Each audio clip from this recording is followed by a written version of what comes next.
오늘 주신 하나님의 말씀은 로마서 9장 6절부터 18절까지 말씀. 로마서 9장 6절부터 18절까지. 또한 하나님의 말씀이 폐하여진 것 같지 않도다. 이스라엘에서 난 그들이 다 이스라엘이 아니요 또한 아브라함의 씨가 다 그 자녀가 아니라 오직 이삭으로부터 난 자라야 내 씨라 칭하니라 하셨으니 그 육신의 자녀가 하나님의 자녀가 아니라 오직 약속의 자녀가 씨로 여기심을 받느니라. 약속의 말씀은 이것이라. 명년 이때 내가 이르리니 사라에게 아들이 있으리라 하시니라. 이뿐 아니라 또한 리브가가 우리 조상 이삭 한 사람으로 말미암아 잉태하였는데 그 자식들이 아직 나지도 아니하고 무슨 선이나 악을 행하지 아니한 때에 택하심을 따라 되는 하나님의 뜻이 행위로 말미암지 않고 오직 부르시는 이에게로 말미암아 서게 하려 하사 리브가에게 이르시되 큰 자가 어린 자를 섬기리라 하셨나니 기록된 바 내가 야곱은 사랑하고 에사는 미워하였다 하심과 같으니라. 그런즉 우리가 무슨 말하리요? 하나님께 불의가 있느뇨? 그럴 수 없느니라. 모세에게 이르시되 내가 긍휼히 여길 자를 긍휼히 여기고 불쌍히 여길 자를 불쌍히 여기리라 하셨으니 그런즉 원하는 자로 말미암음도 아니요 다른 박질하는 자로 말미암음도 아니요 오직 긍휼히 여기시는 하나님으로 말미암음이니라.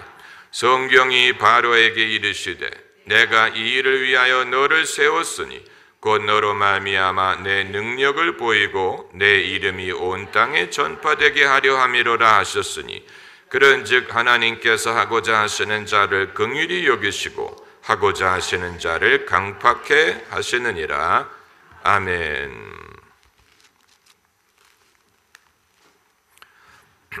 가끔 가다가 유명한 목사님의 자녀도 목회자의 길을 갈까 호기심으로 쳐다보는 사람들을 봅니다.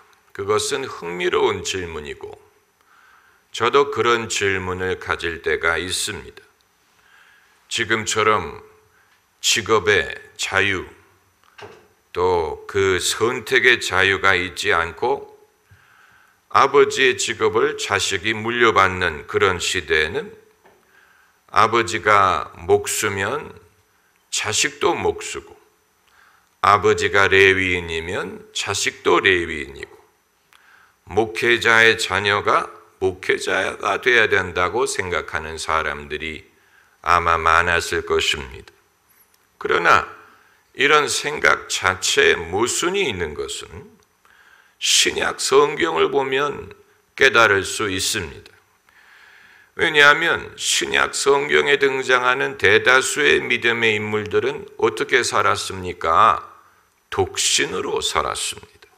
만일 주의 종의 자녀가 아버지와 같은 신앙과 은사를 물려받아서 같은 일을 하는 것이 정론이었다면 사도 바울은 결혼해서 애를 낳아야 했을 것입니다. 또 베드로에게 아내가 있었고 장모님이 있었다는 것을 성경이 말하지만 그의 자녀에 대해서는 성경도 아무 언급을 하지 않고 교회 전통도 아무 언급을 하지 않는 것을 보면 베드로의 신앙과 베드로의 은사가 적어도 혈통을 따라서 전달되는 것이 아니었다는 얘기입니다. 예수님에 대해서는 두말할 나위가 없지. 구약 성경도 살펴보면 레위인의 자녀들은 레위인으로서 제사장의 직분을 받아야 했지만 그것은 어떤 영적인 원칙이라기보다는 국가의 제도였다고 보는 것이 옳습니다. 그래서 국가 인구의 13분의 1이 성전에서 제사장의 일을 담당하게 하는 제도였지 그것이 어떤 영적인 순서라든가 영적인 이 하나님의 방법을 보여주는 것은 아니었다고 봅니다. 모세에게는 두 아들이 있었지요. 그 아들의 이름들이 무엇이었습니까? 읽어도 기억이 나지 않아요. 아무튼 두 아들이 있었어요. 그러나 그 두 아들이 모세의 사명이나 직분을 이어받지 않았습니다. 그렇다고 그들이 능력이 모자랐다든가 무슨 아버지의 기대를 저버렸다는 것이 아니고 그것이 하나님의 계획이 아니었다는 말씀을 드리는 것입니다. 또 엘리야라든가 엘리사라든가 사무엘이라든가 이사야라든가 그들의 신앙과 은사를 혈통을 쫓아서 전달하지 않았어요. 사무엘의 경우에는 두 아들이 있었던 것으로 보고 그들이 무언가를 했었던 것이 분명하지만 이스라엘 백성은 그것을 탐탁하게 여기지 않았기 때문에 사무엘 선지자에게 무엇을 달라고 했습니까? 우리에게도 왕을 달라 이렇게 요구를 한 것입니다. 또 다윗의 혈통, 예수 그리스도께서 다윗의 자손으로 오셨지만 다윗의 혈통이 적어도 인간적인 면으로는 그 탁월함이 오래 보존되지 않았던 것이 분명합니다. 솔로몬까지는 위대했는데 솔로몬의 아들 르호보암의 시대에는 이스라엘 국가가 반으로 나뉘어졌죠. 그러니까 다윗의 혈통이라고 다윗의 능력이든 다윗의 어떤 신앙이든 이것이 혈통을 따라서 보존되리라는 보장이 없었다는 것입니다. 그럼에도 불구하고 이 시대에 우리나라뿐만이 아니고 전 세계적으로 사람들은 뭔가 아버지나 어머니의 은사를 자식이 물려받았으리라고 기대하는 마음을 갖는 것은 희한한 일이고 아마 그것은 우리의 향수라든가 로망을 반영하는 것이라고 생각이 됩니다. 그렇기 때문에 과거 국가 원수의 자녀에 대해서 미련을 갖는 것입니다. 아버지가 저만 했으니 자식도 그만하지 않을까? 아버지에게 어머니에게 배운 것이 있지 않았을까? 우리나라만 그렇게 생각하는 게 아니고 외국도 마찬가지. 영국의 윌리엄 황태자가 인기를 얻는 이유가 뭐라고 생각하십니까? 그 어머니 다이애나 비에 대한 향수 때문. 생기기도 어머니를 닮았고 다이애나 비를 국민들이 그렇게 사랑했기 때문에 그의 아들인 윌리엄 왕자도 어머니 같은 면이 있을 것이다. 그것이 그의 인기의 비결이 된 것입니다. 조지 W. 부시가 아버지의 후광을 얻고 대통령에 당선될 수가 있었죠. 또 그의 동생 제 부시가 플로리다주의 주지사였는데 그 역시 아버지에게 배운 것이 있었을 것이다. 형에게 배운 것이 있었을 것이다. 그 가문에 뭔가 흐르는 혈통이 그의 됨됨이를 보장해 주지 않겠느냐. 이런 식으로 사람들이 생각을 한 것입니다. 지금도 트럼프의 딸 이방카에 대해서 사람들이 기대를 거는 것과 마찬가지. 그러나 진짜 다크호스는 기대하지 않던 곳에서 옵니다. 그것이 이제 오늘 성경이 우리에게 말하고자 하는 것입니다. 사도 바울이 7장에서 9장까지 그가 말하고자 하는 것은 선민인 이스라엘이 어찌하여 그리스도에서 떨어져 나갔느냐. 이것이 하나님의 섭리에 의한 것이라면 하나님의 섭리는 도대체 무엇이냐, 이것을 어떻게 이해하고 받아들여야 되느냐 하는 그의 고민에서 비롯된 깨달음과 신학을 기록한 것입니다. 여기에서 그가 창세기에서부터 거슬러 올라가서 그가 내린 결론은 무엇이냐면, 아브라함에게 이스마엘이 있었고 이삭이 있었죠. 둘 다 아브라함의 자손, 아브라함의 혈통이에요. 그러나 육신으로 아브라함의 자식이라고 약속의 자손이 되는 게 아니고 오로지 하나님의 약속을 쫓아 태어난 자만이 아브라함의 후사가 됐습니다. 그렇기 때문에 이스마엘은 육신으로는 아브라함의 혈통이지만 그 후사가 되지 못하고 약속의 자식으로 태어난 이삭이 그 후사가 돼서 아브라함, 이삭을 통하여 야곱에 이르게 되고 이스라엘 백성을 만들게 된 것처럼, 바울이 말한 것은 육신으로 태어났다고 하나님의 백성이 된다는 보장이 있는 것이 아니다. 육으로 난 것은 육이요, 영으로 난 것은 영이다. 요한복음에 있는 말씀과 일치하는 원리. 육신을 쫓아 태어났다고 영적인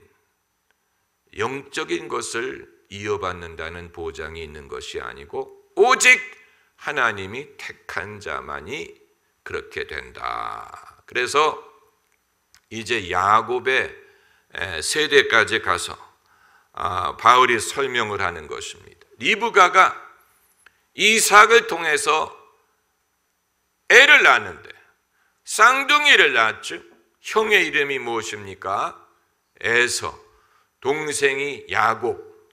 사실 쌍둥이로 태어났는데 누가 큰 자고 누가 작은 자를 말하는 것은 좀 우스울 수 있지만 그럼에도 불구하고 그 순서를 무시할 수 없는 것입니다. 사람들의 세상에는 그 순서를 무시할 수가 없죠. 여러분도 첫째 아들에게 시집을 간 분과 막내 아들에게 시집을 간 분과 그 가정에서 뭔가 순서라는 것이 있지 않아요? 그게 없었으면 좋겠지만 인간 삶에도 순서가 있는 것처럼 우리가 그 순서를 그대로 영적인 데에 적용하려고 하죠. 그래서 먼저 믿은 사람, 또 신학교를 먼저 졸업한 사람, 먼저 부름을 받은 사람, 더 오랫동안 믿음을 가졌던 가문, 먼저 복음화되었던 민족, 과거에 하나님이 크게 쓰셨던 경험이 있는 민족, 이런 식으로 순서를 우리는 아직도 중요하게 생각합니다. 이 세상을 보면 아직까지는 백인들이 주인 행세를 하는 세상처럼 보입니다. 백인들이. 그래서 세계 최강국인 미국도 백인들이기 때문에 그것이 주는 프리미엄이 있는 것처럼 보여요. 세계 무대에 나갔을 때 똑같은 자질을 가졌더라도 백인이 뭔가 더 신빙성이 있는 것 같고 더 사람들에게 어필하는 것 같고 사람들이 더 친숙하게 생각하고, 그러므로 아시아에 사는 대한민국 사람들은 그만큼 쫓아가야 될 부분들이 많이 있습니다. 아직까지는 그렇습니다. 북한이 한반도의 운명을 논할 때 비록 미국을 제국주의, 미제를 쫓아내자, 별의별 말을 하더라도 미국과 협상하기를 가장 먼저 원하는 것입니다. 북한조차도 미국과 협상을 해서 미국과 평화조약을 맺고 미국이 도와주고 체제를 보장해 주기를 무엇보다도 바라고 있는 것을 보면 정작 한반도의 운명과 미래를 말하는 것인데 북한이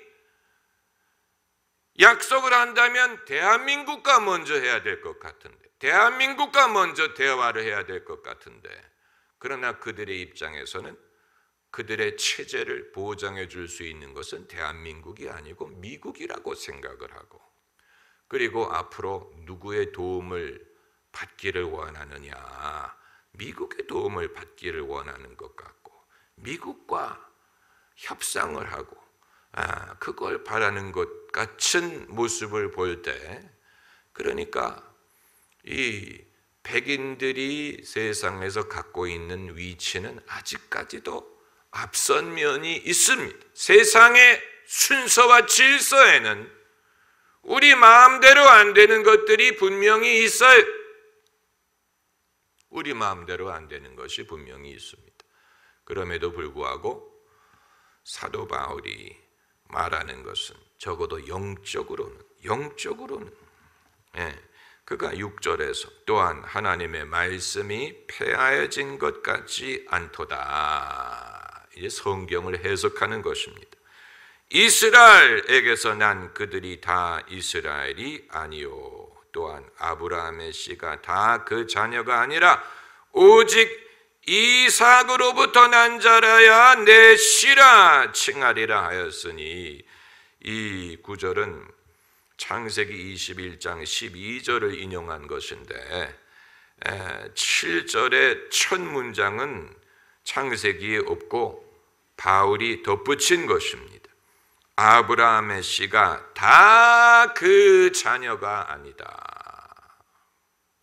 어떻게 보면 무서운 말이지.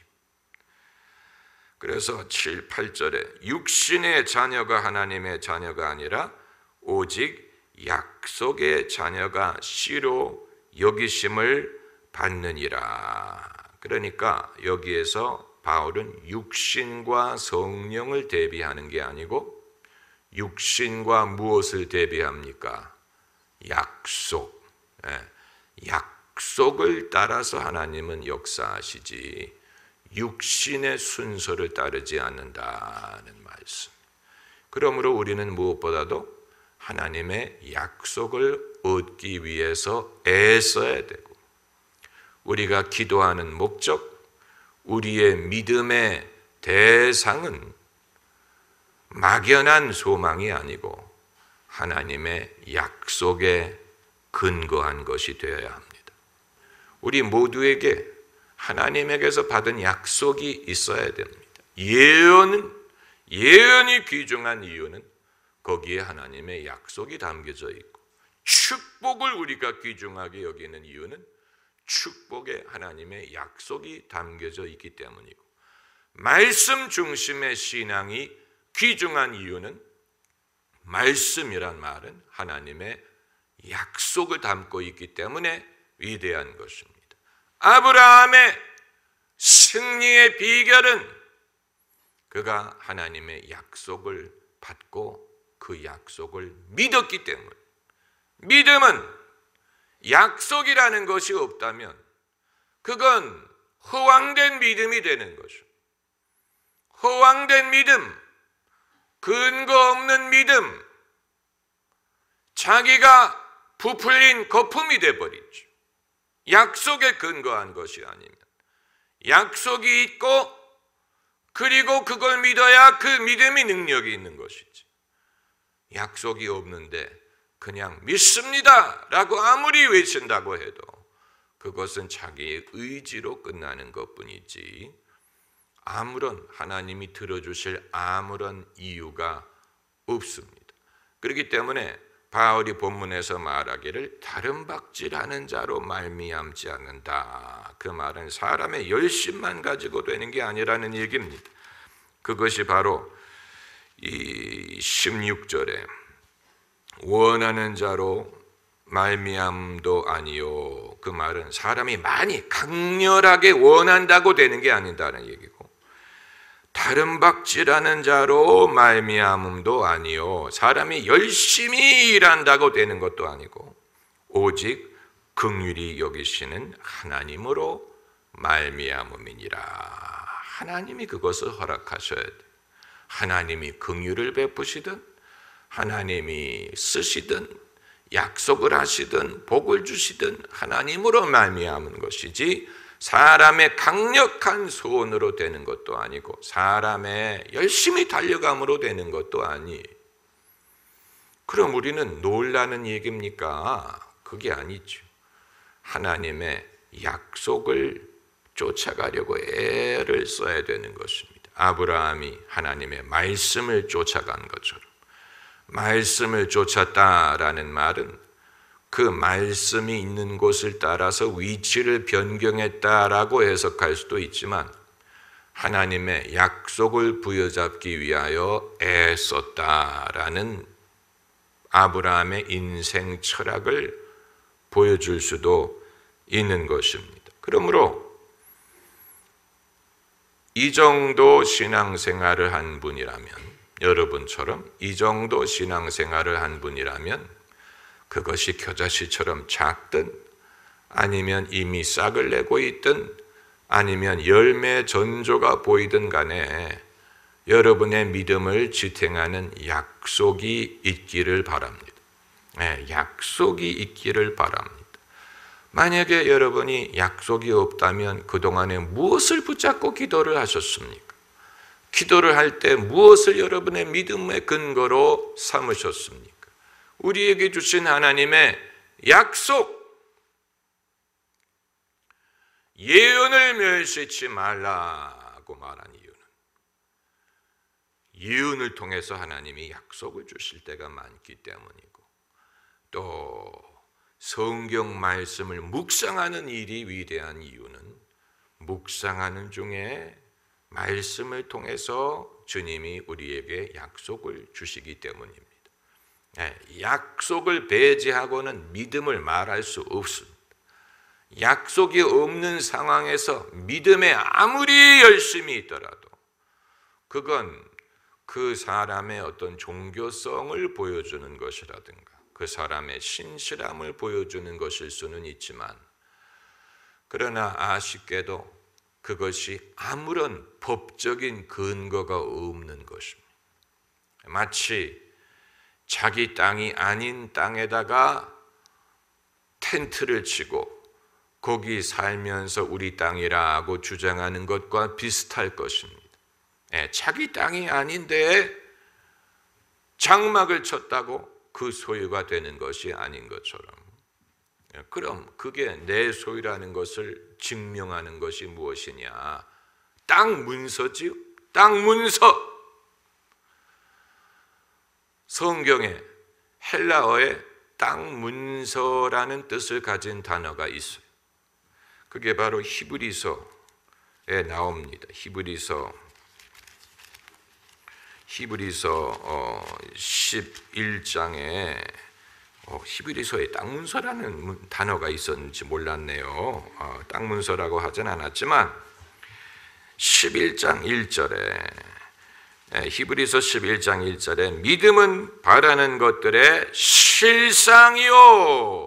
여기 실상이란 말이 헬라어로 후포스타시스란 말인데, 이 말은 땅 문서와 같은 의미를 가지고 있습니다. 그러니까 바라는 것들의 실상이 있어야 됩니다.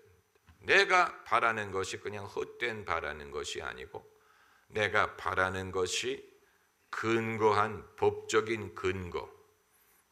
이스라엘 백성이 괜히 가나안 땅이 우리 땅이라고 생각한 게 아니고 하나님이 그 땅을 주셨고 그 약속에 의거하여 이 땅은 우리 땅이다, 우리가 들어가 그 땅을 차지하자라고 할 수 있었던 것처럼 믿음은 바라는 것들의 실상, 땅 문서와 같은 하나님의 약속에 근거하여 우리가 믿는 것입니다. 그럼 저는 아직 땅 문서를 못 받았는데 무엇을 믿으라는 말입니까? 이미 받은 땅 문서가 많지요. 예수 그리스도를 통하여 하나님의 자녀가 되셨지요. 그건 하나님이 주신 약속이지요. 하나님의 자녀가 되었다면 후사가 되었지요. 그 말은 자녀로서 얻을 수 있는 혜택을 약속하셨다는 것입니다. 그 혜택 속에 많은 것이 포함되어 있습니다. 영생뿐만이 아니고 평강, 성령의 능력, 은사, 아브라함에게 주신 축복, 이 모든 것이 그 약속에 포함되어 있습니다. 자녀이기 때문에 가장 좋은 옷을 내다 입히는 것이고, 자녀이기 때문에 발에다가 신을 신겨주는 것이고, 자녀이기 때문에 부둥켜 안고 입을 맞추는 것이고, 자녀이기 때문에 송아지를 잡아서 잔치를 벌여주는 것입니다. 이 모든 것은 자녀됨에 포함되어 있는 권한이 이미 우리 모두에게 주신 약속. 그 아들을 아끼지 아니하시고 우리 모두를 위하여 내어주시니까 어찌 그 아들과 함께 이 모든 것을 우리에게 은사로 주지 아니하시겠느냐. 하나님의 말씀입니다. 다만 그것을 여러분에게 주시는 약속으로 믿어야 됩니다. 그리고 이제 사람마다 주님이 주시는 약속이 있지요. 나의 분깃, 기업, 나의 영원하신 기업, 생명보다 귀하다. 사람들에게 주신 분깃이 사람마다 달라요. 누구에게는 5달란트일 수 있고, 누구에게는 2달란트일 수 있고, 1달란트일 수 있고, 누구에게는 다스리는 은사일 수도 있고, 돕는 은사일 수도 있고, 가르치는 은사일 수도 있고, 사람마다 그것이 달라요. 그러나 약속, 하나님은 약속의 하나님입니다. 믿음은 들음에서 나며 들음은 그리스도의 말씀으로 말미암느니라고 했는데, 그 말씀을 약속으로 바꿔도 됩니다.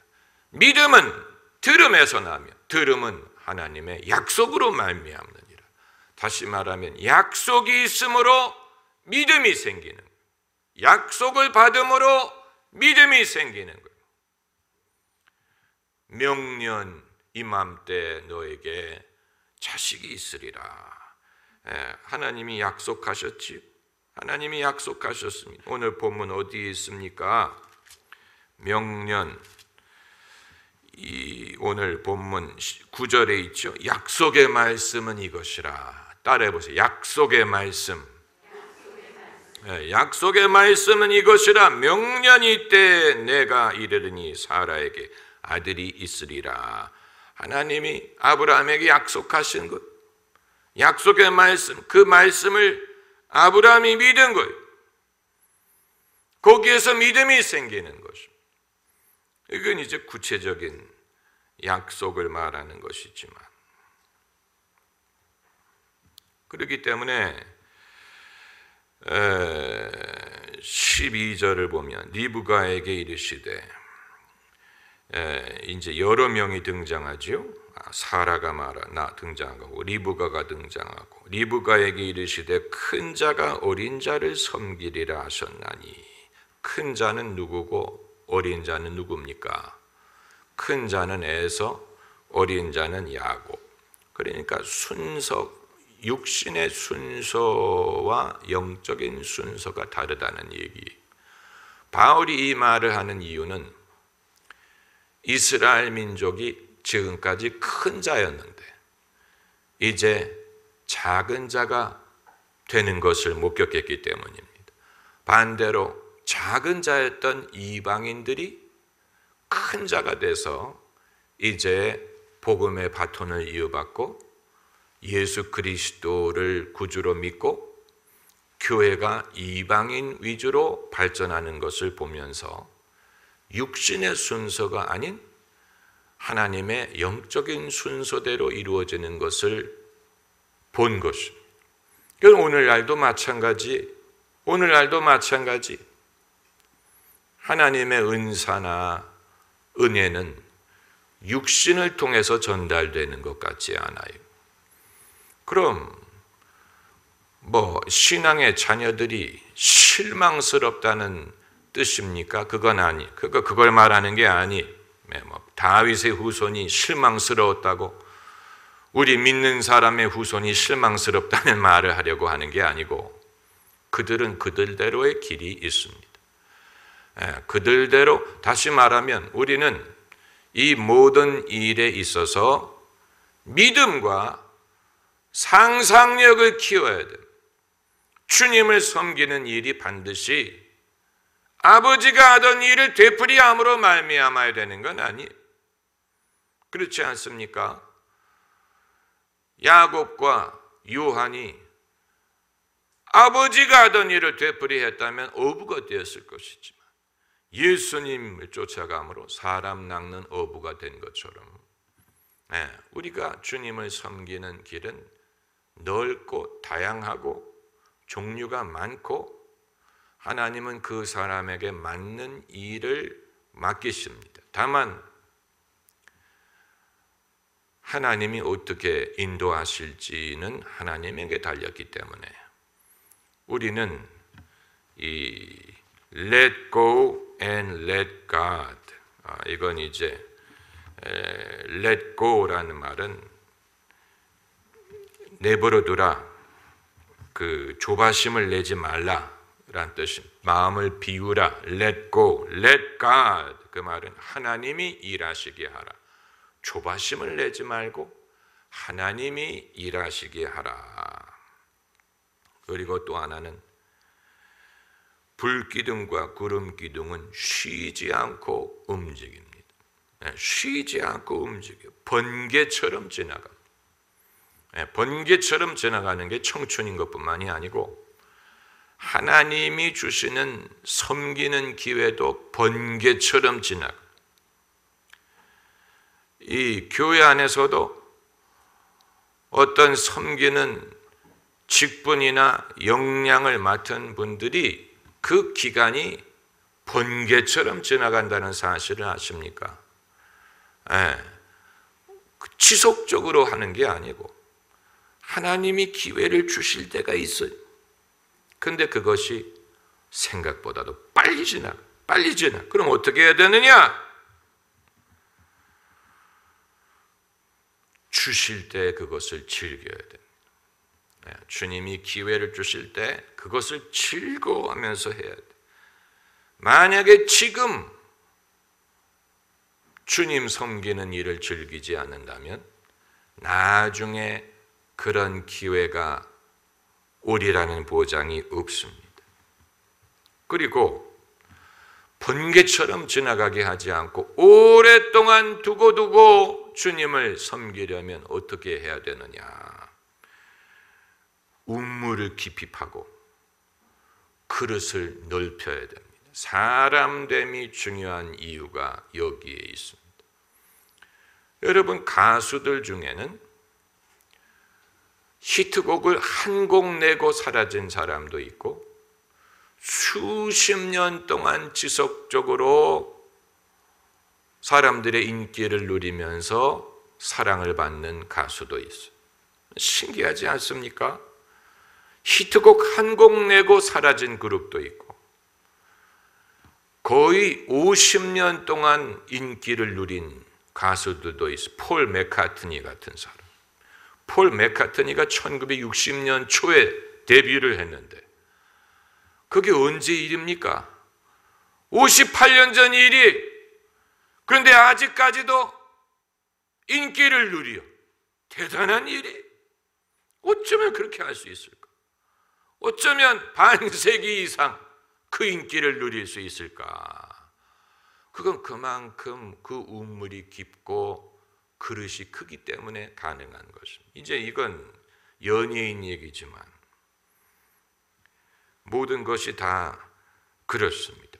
우물을 깊이 파서 마르지 않는 샘과 같은 재능이라든가 지혜라든가 영감이 솟아오르게 해야 됩니다. 공부를 하고 자기 자신을 개발을 시키고 그릇을 넓히고 고정관념에 사로잡히지 않고 세상의 변화를 이해하고 세상의 변화에 보조를 맞출 수 있는 그런 사람이 되려고 애를 쓰는 것. 그렇게 하게 되면 여러분, 애굽에서 나왔던 이스라엘 백성 중에 1세대는 다 죽었지요. 왜 그랬습니까? 새로운 변화에 적응하지를 못했어요. 고정관념에 사로잡혀가지고 못 들어간다는 말만 했어요. 그런데 이 변화에 적응하고 믿음을 적용시켰던 갈렙과 여호수아는 그 땅에 들어갈 수가 있었고 그들의 이 섬길 수 있는 기회가 길어졌죠. 그런 차이입니다. 사람이 끊임없이 자기를 개발시키고 변화에 적응하고, 그래서 섬기기를 원한다면 정말로 섬길 수 있는 삶을 준비할 필요가 있는 것입니다. 할렐루야. 기도하십시다.